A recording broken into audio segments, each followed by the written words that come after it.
North Korea. If you want to That's see, the best example. if you want to see a state where, I mean, we have very little news from there. Very few people get out, but the ones that do, it's horrific. George Orwell's 1984. It's happening right now Somewhere. and we're not. Yeah. I mean, I kind of thought that was like an interesting idea on America's original sin is slavery, and there's no way to change the past. But one thing you could do, if you can't work out reparations and people don't seem to be able to work out what to do with that, but one thing you could do is make America's foreign policy, why don't we just stop slavery? Who couldn't get behind that? Right. Globally, to say, well, just you've got an incredible military. There's injustice going on in the world. That idea of being the world's policeman, I don't know. I mean, freeing slaves, who could disagree with that? Well, who's putting up a case against it? The problem is that you're addressing the way the United States interfaces with the world as if we're just trying to do overall good. That's not really what happens with this whole empire building thing. It's what's really going on is controlling resources and coming up with some reason that you have to intervene in order to acquire these resources or control these resources or protect your resources. I think it's, you know what I think that is? Short money. Short money, because what's a resource? There's things that are resources now that won't be in 20 years. You know what the biggest industry in the world was in 1903? Beavers. Very close. I'll pass you. I'll give you a C. Whaling was the biggest industry in the world in 1903, and whaling disappeared overnight. Like in a year and a half, it was gone. Those towns were just emptied because the whale oil wasn't required anymore. Because suddenly we discovered petrochemicals. Electricity too. Petrochemicals was really the thing. Yeah, the whale oil, electricity, Edison, all of that stuff for Tesla.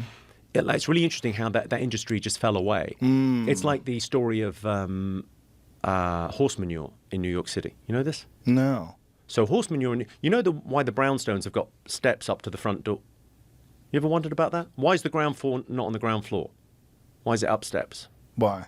Horse shit. Really? There was horse shit everywhere. They've always got those metal scrapers by the side. To get the horse shit off. You know the old movies, they always talk about smelling salts. There's a lot of references to smelling salts. Yeah, the smell was horrific. If a horse died in the street, you had to wait for it to atrophy to cut it up and take it away. New York was the sound. Cobbled streets, metal wheels on the carts. Horses everywhere. So they made a law to say, right, horses, we're going to put a tax on them. Didn't change anything. Made another law the next year. We're doubling the taxes. Right, we're going to do a thing with, we're going to say if you have a horse, then you have to do this, you have to do that, whatever it was. It kept on. And what stopped it? Henry Ford. Cars came along, all gone. There's 5 of them left in Central Park. Right. All gone in no time. Whaling disappeared over the night. That thing of like, what's a resource now? America trying to get resources overseas. I mean, I don't want to sound like a Boy Scout, but I think freeing slaves would be a much better thing to do than trying to get control of an oil field somewhere where you go, that's not going to be a resource in 10 years' time. Yeah, the problem is it's a resource now.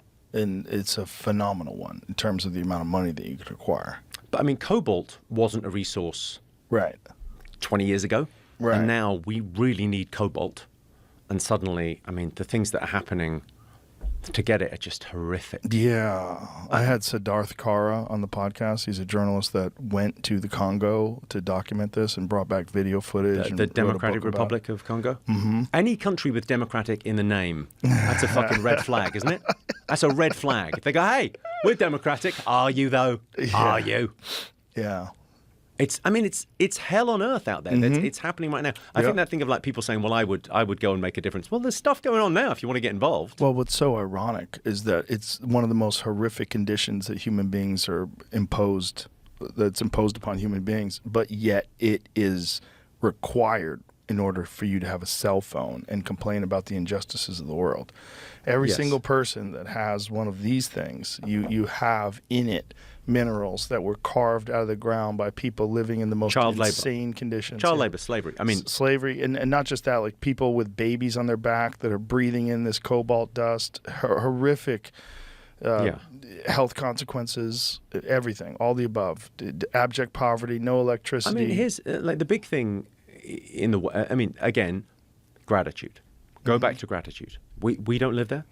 anyone listening to a podcast is, we're doing great. What can we do about it? I don't know. I mean, this is part of the anxiety of the modern world because we're surrounded by problems, told about problems that we have no agency there. Yeah. We can't sort of do anything. But I don't know. I mean, it's what's going to be the next resource? Because environmentalism is clearly their right. Yeah. This fossil fuels, it needs to stop. But we've already got the downside volatility from splitting the atom. We've already got all the weapons. We could already destroy the world. We've got all of that. Why are we not building? And the tests have been done, right? There's nuclear submarines. Mm-hmm. You know what the range is on a nuclear submarine? Yeah, it's insane. It's unlimited. It's unlimited. They can go forever. Yeah. I mean, it's crazy. Why isn't every town powered by one of those? Yes. Well, people have this bad taste in their mouth because of the few disasters that have existed when nuclear power was not. Fukushima, right? Yeah. What's the death toll on Fukushima? It's very low. Oh, but, no, I but think the toxic I think it pollution might be nothing. I think it's one person. But the toxic environmental effect of them not being able to shut down that reactor is pretty devastating. Yeah, I tell you what it's not as devastating as. Fossil fuels. Mm-hmm. So it's as opposed to what is always the question. Burning coal. Right. Yeah. So burning coal, endlessly burning coal. Yeah. And anyone that says the environmental problem can be fixed by us cutting back is living in a dream world. Right. Because you go, well, you can't deny, like, that we owe a debt to future generations. And we owe a debt to people that are in different geographies to us. Mm-hmm. Like, there's no way you can say with good conscience, well, you need to cut back China and India. I mean, most people in the world, a third of the world don't have flushing toilets. Right.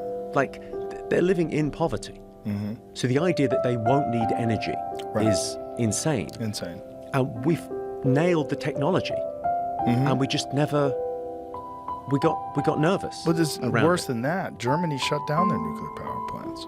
I mean, people have shut them down because there's this negative connotation. There's this negative association that people have with nuclear. Well, I mean, I don't know about.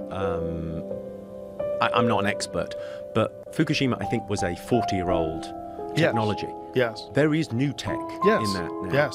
Oh, I mean, I can't understand why, like the big oil companies.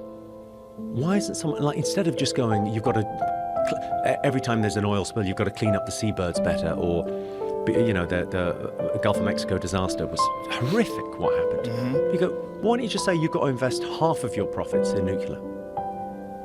Take it private. Private seems to get things done quicker than governments. Yeah. The real problem is there's still an insane amount of money to be made from fossil fuels.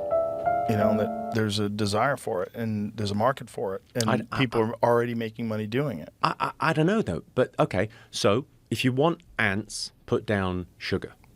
Mm-hmm. The incentives need to be there. So let's put down some... BP could be the next traditional oil major to invest in the quickly evolving nuclear fusion sector. I mean... Join a list of companies including Chevron, Eni, and... But that happened after I said it, right? Yeah, well, May 19th. I said, what? A few months ago. Change the date. Jesus. I think that's kind of because those guys, you go, would you buy stock in Shell Oil today? I wouldn't. Because if you're buying stocks and you said, look, I'm going to leave my kids a bunch of stocks and shares, what do I think is going to be there in 30 years' time? Yeah. I'm sure, and I don't know whether it'll be like someone gluing themselves to a jumbo jet. I think it's going to be someone goes, there's more money to be made, like in New York with Henry Ford, and like the whaling industry. If those guys want to make money, they went and they worked for Rockefeller.